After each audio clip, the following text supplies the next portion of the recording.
Golden Radio Hour.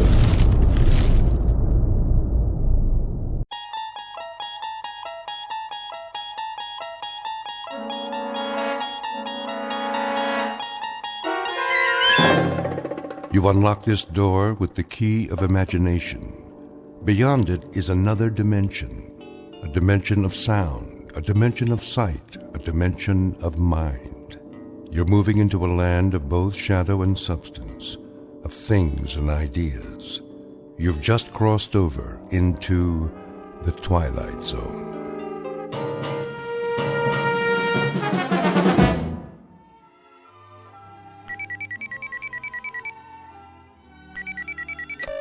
Yes? Hi, Marilyn. Oh, hi, Val. Guess what? What? I got a catalog this morning. That's nice. I'll hold it up so you can see. Didn't you hear me? I said I got What's so special about a catalog? You get a lot of them, don't you? Yes, but this one is from the Bureau. Oh. Well, isn't that simply the greatest? I suppose so. You suppose? Wait till you see it. It's beautiful. I know. You think you do, but you can't. Not until you've seen it for yourself. I got one, too. You did? Why didn't you call me? I was going to. Honest. Isn't it wonderful? Oh, I can hardly wait. How long does it take, do you think? I don't know. A few days. But the transformation prom's next week. They have to give us time to decide. I don't need time. I've already made up my mind. You have? Number 12. They're so beautiful, with perfect blonde hair and those little noses that turn up at the end. My mother's a number 12. I know, and she looks so fabulous. Don't you think she looks fabulous? My mother's a number 14, but I always thought your mother looks so much better. Who wants to be a brunette? Nobody has dark hair nowadays. There's this one girl at school, that senior Jennifer. Well, she picked number 14. What a mistake. Nobody liked it. She tried to dye her hair last week and it came out all red and springy looking. Now she wears extra makeup. She thinks we won't notice. But her hair doesn't go with anything else. I have red hair. Oh, I know. Do you think there's something wrong with red hair? No, honest. It's great, really. But when you think about what you'll look like after the transformation, isn't it dreamy? Maybe I'll pick number 15. They have such nice long legs. Of course, number 11 does too, just like a dancer. Not as slim as number 12, but... I gotta go. To look at your catalog, I bet. Hold it up to the phone so I can see. It's not here. Well, where is it? You didn't lose it, did you? Better check, because if you did... My mother's got it. Oh, good. I mean, I want to ask her a question. Do you think she's happy being a number 12? If she could give me her opinion before... Yeah, I'll tell her. Bye, Val.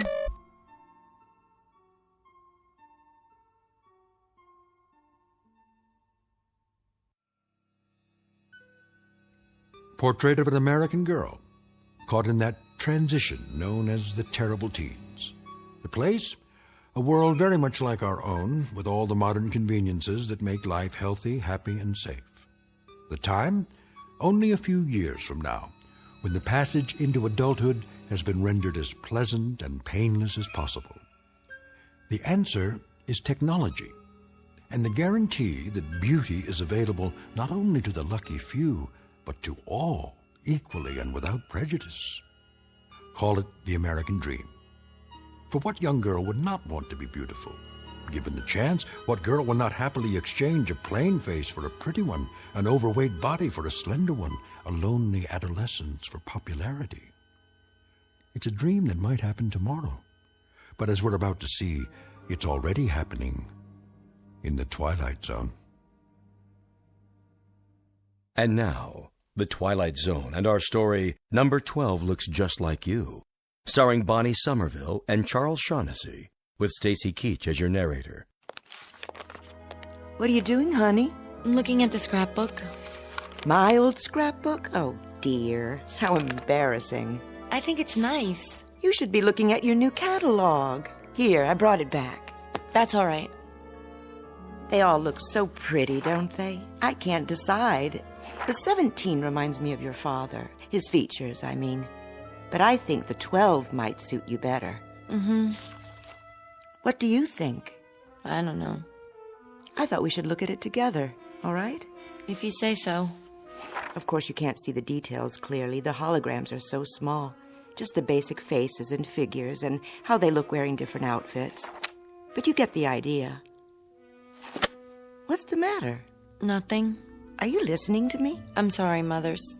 Some of the pictures in this old album... Sometimes I don't understand you, darling. What do you mean? Most girls your age are thrilled to death when it's time to choose a pattern. Have you even looked at the catalog? Yes. I remember how excited I was before I made my choice. I couldn't sleep for 3 nights. The patterns were all so lovely, I couldn't make up my mind. My mother had to help me decide. I finally chose number 12. I guess that's everyone's favorite. Is it? Aren't you excited? Mm-hmm. What is it in that old album that's so fascinating? The way you were. Before. Oh, you can't be serious. This page, for instance. Not that one. It is you, isn't it? See? It says Lana Donnelly. Oh, I can't believe how plain I was. No wonder I didn't have any friends as a child. The sandy hair, all those freckles. Like mine? Well, that's what you inherited. But when I see that thick waist in the picture, those ugly, shapeless legs, I absolutely want to cringe. I wish your father hadn't given you this book. Hard to believe, I know, but I'm afraid the awful truth is it's me, before my transformation. I knew it. I was such a sight. I wouldn't say that. I think you were beautiful. I really do. Well, I certainly don't. I was unbearably homely. It was always hard on me at school until, well, thank goodness for the transformation. It's the most marvelous thing that could happen to a person, and it didn't come a moment too soon. Am I very homely now? Of course you aren't. Not to me. But afterwards, oh, think of it. You'll be beautiful. Mother. Yes, dear. May I ask you a question? Anything at all. Suppose I didn't want it. What? I wouldn't have to, would I? Darling, what are you talking about? At least I could wait a little while, couldn't I? Would that be all right? Oh, I don't think so. It has to be done at just the right time, a certain stage in your growth. Later, it's much harder. That's why the Bureau notified you. The time is now. But what if I'm not ready? You're just nervous, darling. There's nothing to worry about. Nothing at all. Say, I know what you need. You do? A glass of instant smile. I'll ring for Grace. I don't need anything. I think you do, if you could see yourself. But all of that will change. Just think. Turn it over in your mind and savor it. Very soon now, very, very soon, you can look like this.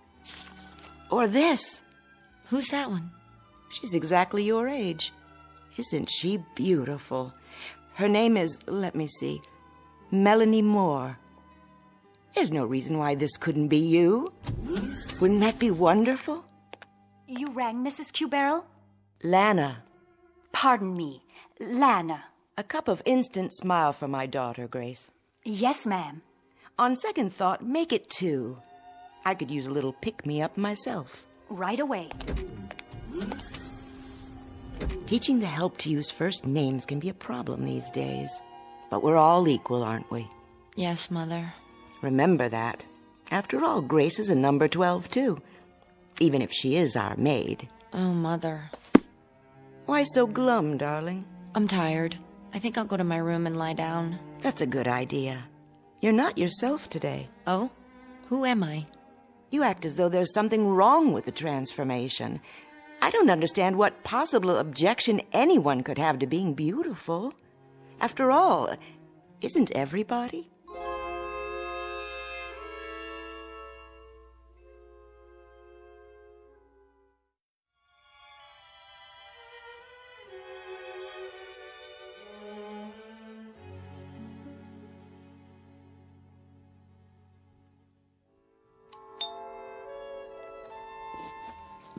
Someone's at the front door, Grace.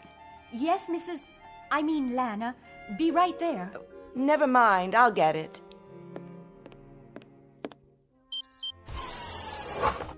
Hello, Lana. Oh, Rick. Thanks for coming by. How's Marilyn? The same. I almost couldn't believe what you said on the vid phone. I couldn't believe it myself. But it's true. She doesn't want the transformation. Can you imagine? Let me talk to her. I wish you would. Where is she now? In her room. I'll let her know you're here. Yes. Marilyn, are you awake? Why? Uncle Rick is here. He is? Be right there. That girl. You were her father's brother, Rick. What did he tell her? How do you mean? What could he possibly have said to give her these crazy ideas? It's an interesting question. Don't jump to conclusions. He was a good man. I know that. A little strange, perhaps, but a good man. I'll have a word with her. Might not have been his fault, you know. Then whose? Hard to say. They pick up so many peculiar notions from the Trivid and at school. Here she is now. Don't let on that I called you. I won't. Honey, look who stopped by to see you. Hi, sweetheart. Uncle Rick! Oh, forget that uncle stuff, will you? You want me to start feeling old? Oh, you're not old. Can you stay? For a few minutes, I guess. I was just passing by and I... You two will excuse me. What's the matter, Mom? Nothing. I'm late for my culture class. Still taking that night course, huh? Well, I can't miss a chance to improve myself, can I? Make yourself comfortable, Rick. If you need anything, Grace is in the other room. Sure.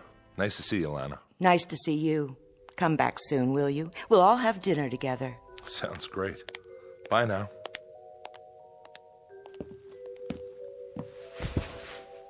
Now then, what's all this about? What's what about? Well, I gather your mother is worried. Oh. Don't say it like that. She cares very much about you. Because I don't want to be transformed? Something like that. Because I want to stay ugly. Stop it. You're many things, honey. Most of them delightful, but you're definitely not ugly. You're just... Just what? Not beautiful? Some people might say so. What would you say? You're different looking. Different good or different bad? Doesn't matter. The point is, people choose transformation when the opportunity comes along. I guess I'm not like other people. Your father chose it. I know. He was a number 17 just like you. Well, yes. 17 is the favorite for men these days. Has been for the past 20 years. My brother was a perfectionist. Wouldn't settle for anything less. Uncle Rick. Yes? Haven't you ever wanted to look like you? I do look like me. But you also look like a lot of other people. And all considered rather handsome, or so I'm told. Is that bad? Is it good to be like everybody? Isn't that the same as being nobody? I think it's time you tell me. Tell you what? Where you've been getting these radical ideas. My father used to say... Your father was a handsome man, wasn't he? Yes, but he read books. He thought about things. Sometimes we talk, just the two of us. Everybody talks. I mean about real things, not just electronic baseball or the super soccer team or where to buy a dress or fix your hair. Is there something wrong with sports, Marilyn, or buying new dresses? Think of all the businesses that would close down if nobody thought about them. But if you make that all there is in life... Sorry, sweetie, I have to be going. For now, I'd say you're out of sorts. It's not unusual at your age.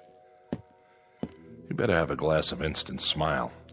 Ask Grace to bring one in. I've had a glass of Instant Smile. I've had glass after glass after glass. And you know something? It doesn't do any good. Take it easy. I don't feel like smiling. I feel like frowning. In fact, I want to cry. I'm unhappy and I don't know why. Do you understand? I'm just not happy. I'll tell you what you are. I don't know how it happened, but I'd say you're a very sick young lady. Why? Because I don't want to be like everyone else? I'll tell your mother to make an appointment with the doctor tomorrow. Till then, take care of yourself, sweetie. And try not to worry. We'll all be better very soon. You'll see. What's wrong with me? Somebody please tell me. What's wrong with me?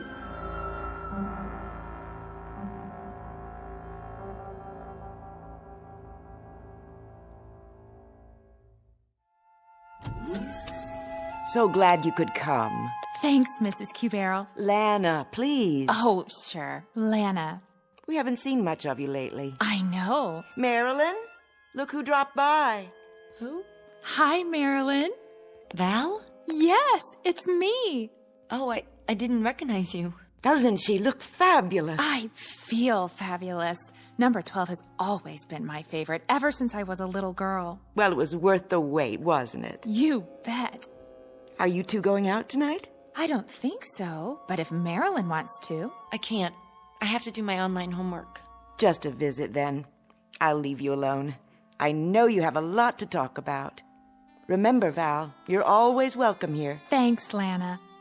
If you need anything... We're fine, Mother. Don't be such a stranger, Val. I promise. See you soon. She told you, didn't she? Well, yes. And that's why you're here. Really, Marilyn, don't you think you're being silly about the whole thing? I think it's my own business. Well, of course it is. But I don't understand. Nobody does. I just don't see why I have to make up my mind right now. There's no law, is there? But everyone has it done. Fine. They're not me. It doesn't hurt or anything, if that's what you're worried about. When they did mine, I didn't feel a thing. I'm sure it didn't. Well, what then? You like the way I look, don't you? Sure. You look just like my mother now. Oh, excuse me. Like Lana. What's wrong with that? Nothing, Val. But I like you. Of course you do. We're friends. We'd be friends even if you didn't have the transformation. Don't you know that? That's not the important thing. What is important, Val? It's like getting a new dress or a new hairstyle. You just look better. You want to look as nice as you can, don't you? If I do it, I'll look like one of those holograms in the catalog. That's right, you will. And they're all beautiful, aren't they? What's wrong with that? I don't know. But somehow I have this feeling that it's wrong. Why? How will you know me afterwards? How will anyone know me? That doesn't make sense. You know what I think, Marilyn? I think you're just plain weird. If everybody says it's all right, if the whole world thinks it is, then how can you say something different? I don't get it. You're the one who doesn't get it. I don't want to look like someone else. Val, I want to look like me. I won't let them change me into something else. I won't let them. Help me, please, Val. I don't have anyone else who'll listen. Please help me.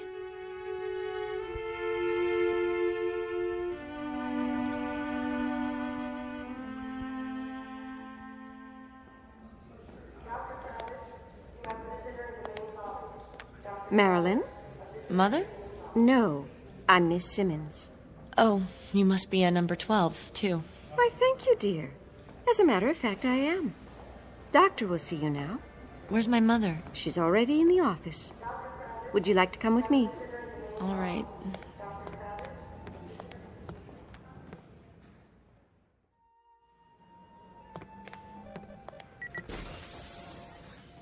Dr. Hortel? Yes, nurse. Miss Cubarrel is here. Thank you, Eva. Hello, Marilyn, darling. The doctor and I were just having a talk. Please call me Rex. All right, Rex. Would you care for a beverage, Marilyn? No, thank you. That'll be all for now. Very well. Call me if you need anything. Yes, I will. Have a seat by me. The couch is very comfortable. What's this for? Oh, just a simple interview. Your mother, Lana, wanted us to get acquainted. Why? Rex will answer any questions you have. I'll do my level best. And I appreciate it. We both do. I'm sorry to have bothered you. It's such a small thing, really. No, not at all. That's my job. Marilyn, please, sit. Now then, you're 18? Yes. Well, it must be about time to... Ah, yes, I see that you've already received your notice. Went out last week. That's why we're here. No, you mustn't worry. I try not to. Marilyn's like so many young people nowadays. She is? Mm-hmm. And it's our fault. How so? Well, because we haven't made things clear to her. It's a matter of communication. But when you deal with a bureaucracy, well, there's bound to be an information lag. I read everything from the Bureau. But it didn't give you any definite explanation of why you've had to wait this long. I'm sure it's been difficult. Marilyn looks at you, Lana, at the women all around her in pictures on the Trivid, and then she looks into a mirror. It has a negative effect on her self-image, not to mention her spirit. There's nothing wrong with my spirit. Marilyn, please. Well, from pure perfection of body, face, limbs, pigmentation, carriage, stance, she sees herself and is horrified. Isn't that so? Well, Well, of course it is. The child asks herself, why must I be so hideous, off balance, oversized, awkward, when everyone around me is so perfect? In short, she's tired of being a monster. She's come close to giving up. Dr. Rex, that's all well and good, but you don't understand. He doesn't. I beg your pardon? She isn't just depressed or anxious, she's... Well, go on, say it. You're my patient now. Everything is in strictest confidence. Well, she's... I don't know quite how to put this. I made up my mind. You have? I don't want to have the transformation. You what? I don't understand it either. She never said anything before, and now, suddenly... Is this true? Yes. Oh, perhaps you'd like to talk about it. Not particularly. She won't give any reasons. She just... Suppose you tell me, Marilyn. In your own words. There's nothing to tell. I just don't want to change. You do understand that transformation is a normal part of growing up. It has been for years now. In a way, it's a milestone. A sign of maturity. It means you're ready to take your place in the adult world. How? By being like everybody else? Well, I wouldn't say that. No, there are a great many styles in the catalogue. You're absolutely free to choose any one you like. There's no pressure on you at all. No coercion. Isn't there? No, that would be against regulations. But I have to choose one, even if I don't want to. That's the way it's set up. If I don't, well, I don't even know what would happen to me. You make it sound like you're being forced. No, that would be contrary to free will. And if there's one thing this country guarantees... But what would happen if I don't?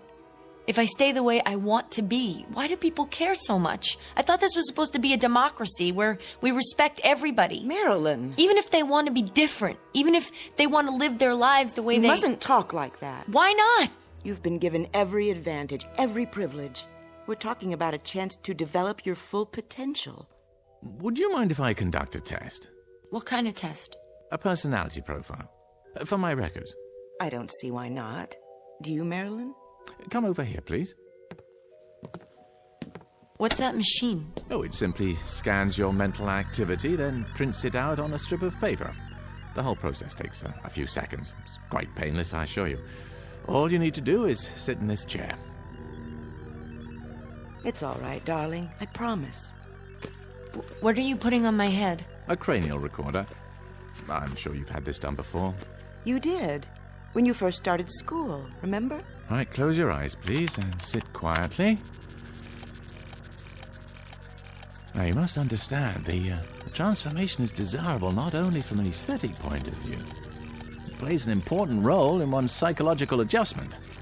According to scientific research, it's absolutely vital. There, that's all there is to it. What does it say? Lana, was there anything specific that triggered your daughter's feelings? An emotional incident of some sort? Nothing that I'm aware of. She's never shown much interest in her appearance, but I honestly can't imagine anything Your that husband died in the Ganymede incident, I see.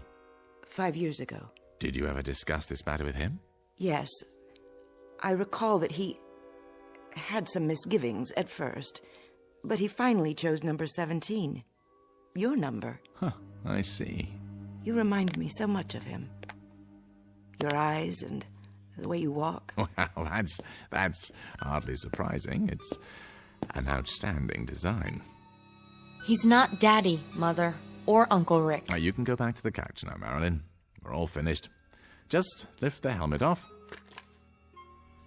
You were very fond of your father, I take it. Yes. And you respected his opinions, didn't you? He was very, very intelligent. Oh, I'm sure he was. Did he ever tell you that the transformation was bad? Not exactly. I'm sure he didn't. What did he tell you? He said he thought it was tragic. Jack had some ideas that were rather nonconformist, Doctor. But it was just talk. He had the highest physical and psychological rating with the rocket service. Well, this is a very unusual case. I'll require some additional time to look into the matter. Suppose I get in touch with you, say, in a few days. That will be fine. I appreciate your seeing us. Did you find out? What's that? The machine. Did you find out what's inside my head? Oh, your general intelligence rating is quite high. Social adaptation, good. Powers of reasoning appear normal. Oh, above normal, in fact. Then why won't you let me make up my own mind? Honey, please. Why can't I? Why should I be forced to do something I don't want to do? You can't make me, can you? Oh, no one has ever been forced to take the transformation. No, the problem is to discover why you don't want it. Then, once we understand that, well, we'll make whatever corrections are necessary. You're something of a challenge, young lady. Don't you worry. I'm sure we'll be able to handle it. Whatever it takes.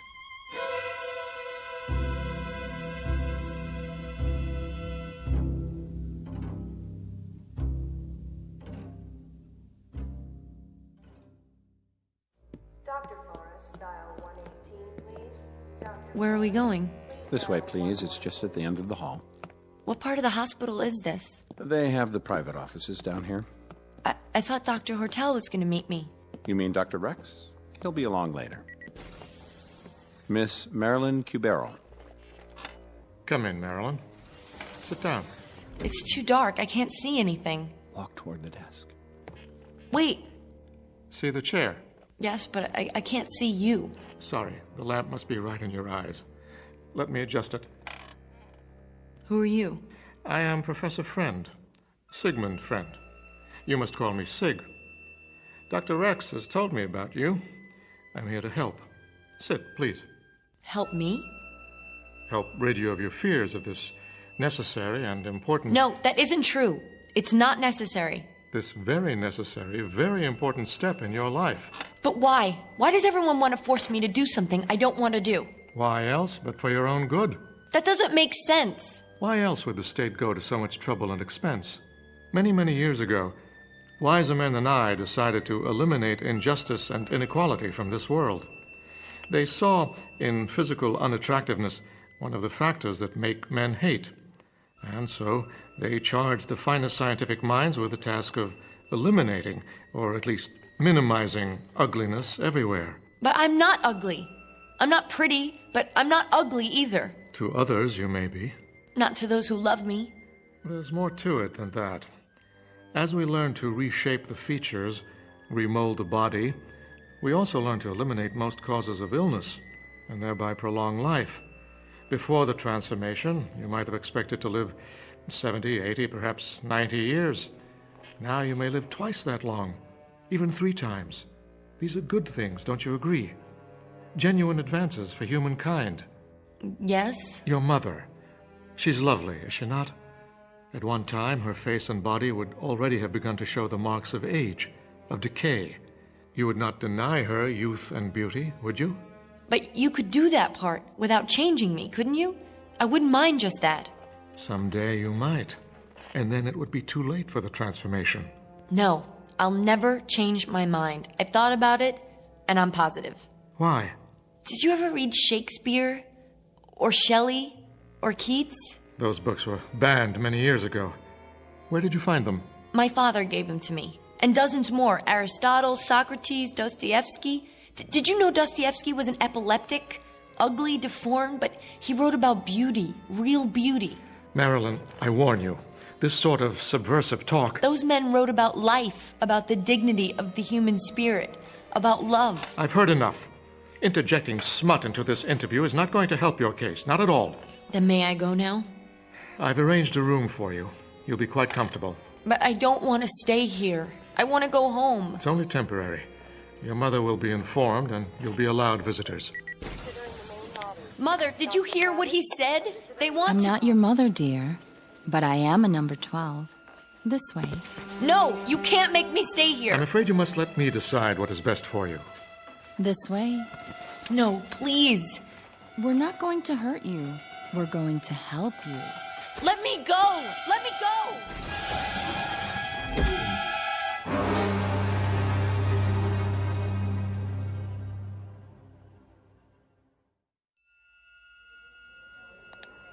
We're almost there. Just ahead. Third room on the left.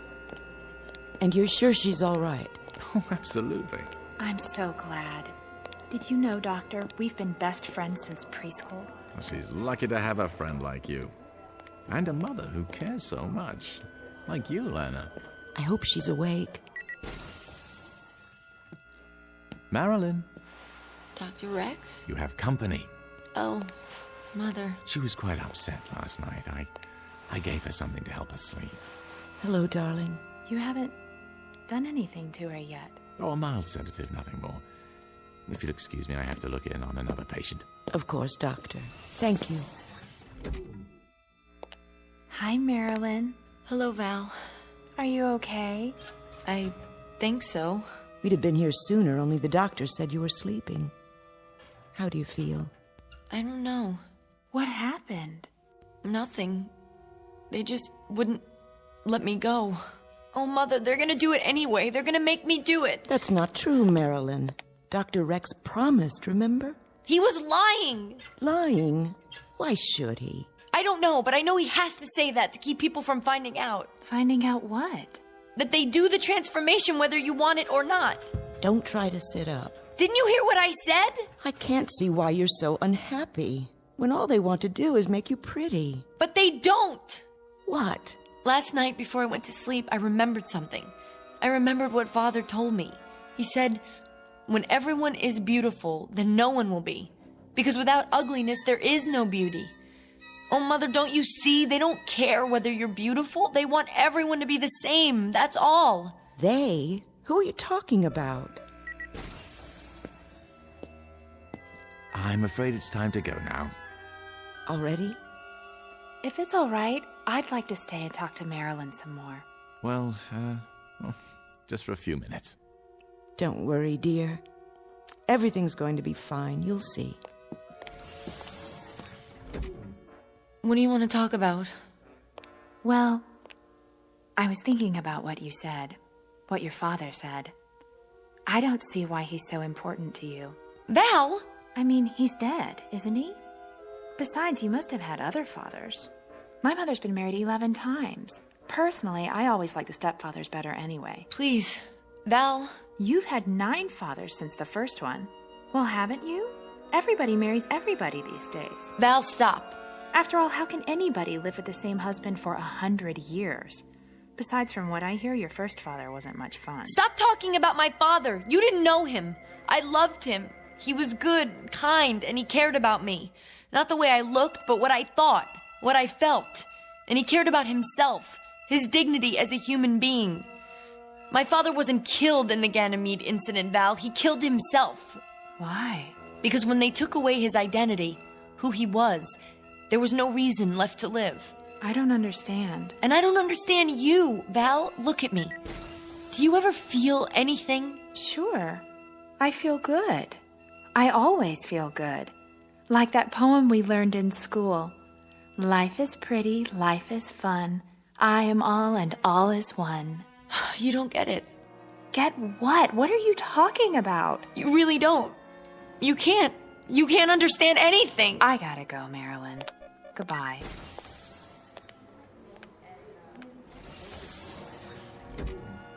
I have to get out of here.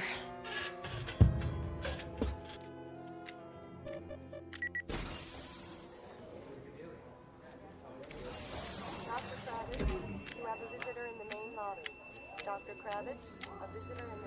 You're number 14, aren't you? Yes. Do you like 14s? I do now. Have you had lunch yet? I was just on my way to the 22nd floor. That's amazing. So was I. Working a long shift today? Till 7. Then I'm free. That's great. Say, have you seen the Holo Lounge yet? If you like, I was thinking we could... Which is the way out? I can't remember. Must be those 2 doors at the end.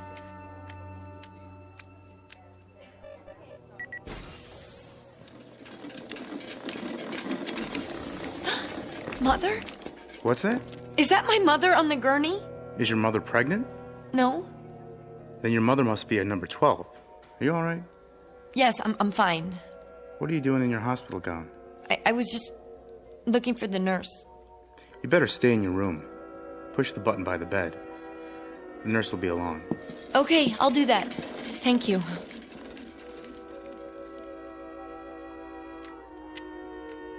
The double doors. This has to be the way.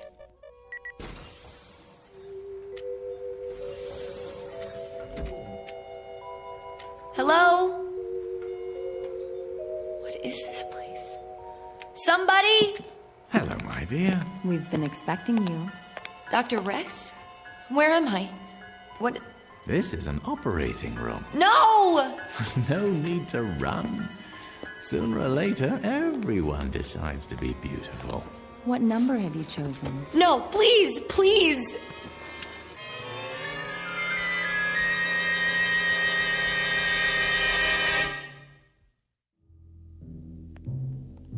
Ah, Mrs. Cubero. Val.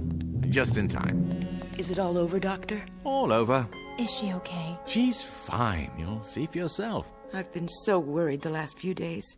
She seemed in such a state. It's as I told you. Occasionally, a young person has difficulty adjusting to the idea. It always works out fine in the end. It never fails. A complete self-contained procedure. Mother! Val! You see? What did I tell you? Look at me, Mother. Look at me. Marilyn? Well, what do you think? You're beautiful. Simply beautiful. Wow, I love your long legs. And the nicest part of all, Val, now I look just like you and Mother. Turn around so I can see you. Do you like my makeup? They even gave me some high heels. Of course, I'll need a new dress to go with my new look. Yes, yes you will. Come along, Marilyn. We'll do some shopping on the way home. Then we'll have a party, and all your friends can come over. You're going to have so many new friends from now on. I know. Isn't it exciting?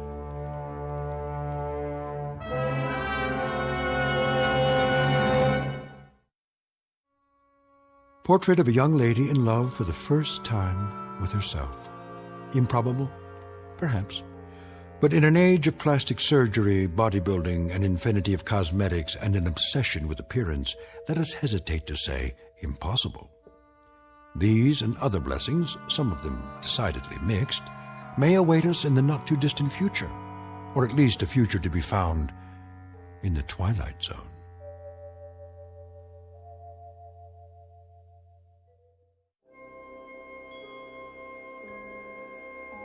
Hi, this is Carl Amari, producer of the Twilight Zone radio dramas. I'd like to take a moment to tell you about our official website at twilightzoneradio.com, where you'll get the latest news and information on these Twilight Zone radio dramas. Plus, at twilightzoneradio.com, you can digitally download 3 free episodes or any of our episodes for only $1.95 each. In this age of ever-changing technology, we've decided to make these episodes instantly available to you by making the Twilight Zone radio dramas a digital download-only series. This means that this series will no longer be offered on CD. The CD collections at our website are now being offered while supplies last at buy one, get one free. So be sure to get your favorites before they're sold out. Be sure to visit us often, and I'll see you in the zone.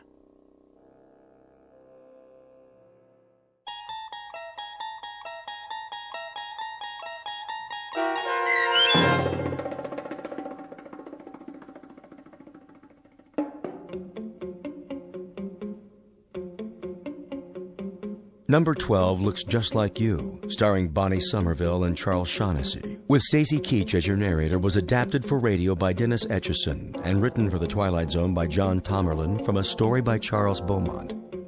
Heard in the cast were Mike Starr, Linda Reiter, Rebecca Spence, David Darlow, Nick Sandys, Nina LaSalle's, Tom McElroy, Rick Arthur, Chobi Cerny, Fernette Lebo, and Terry Lopez. This copyrighted radio series is produced and directed by Carl Amari for Falcon Picture Group. Sound design and custom Foley effects for The Twilight Zone by Cerny American creatives Bob Benson, Craig Lee, Michael Slaybach, and Matt Sorrell. To learn more about the Twilight Zone radio dramas and to contact us, visit our official website at twilightzoneradio.com. Doug James speaking.